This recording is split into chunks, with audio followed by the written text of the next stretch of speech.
स्वातंत्र्य दिनाच्या पार्श्वभूमीवर भारतीय जनता युवा मोर्चाच्या वतीनं शहर उत्तर मधून तिरंगा रॅली काढण्यात आली। देशभक्तीपर घोषणांनी परिसर भारावून गेला।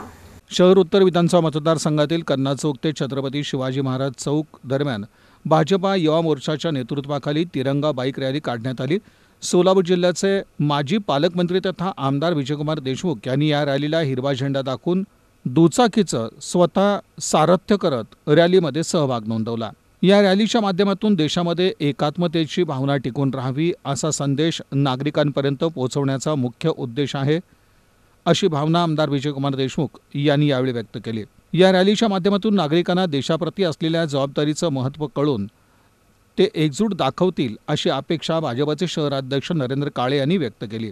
ही रॅली पुढे गौतम चौक, घोंगडे वस्ती, भाजी मार्केट, समता चौक, तुळजापूर बेस, कुंभार बेस, समाचार चौक, माणिक चौक, नवी पेठ, नवी बेस, पोलीस चौकी मार्गे, लकी चौक मार्गे आमदार विजयकुमार देशमुख यांच्या कार्यालयासमोर विसर्जित करण्यात आले। यावेळी भाजपा युवा आघाडीचे शहराध्यक्ष डॉक्टर किरण देशमुख, माजी नगरसेवक नागेश भोगडे, संजय कणके, संजय कोळी, राजकुमार पाटील, अजित गायकवाड, अजित गाडेकर, राजकुमार काकडे, अविनाश बिराजदार आदींसह भाजपा पदाधिकारी कार्यकर्ते मोठ्या संख्येने सहभागी झाले होते।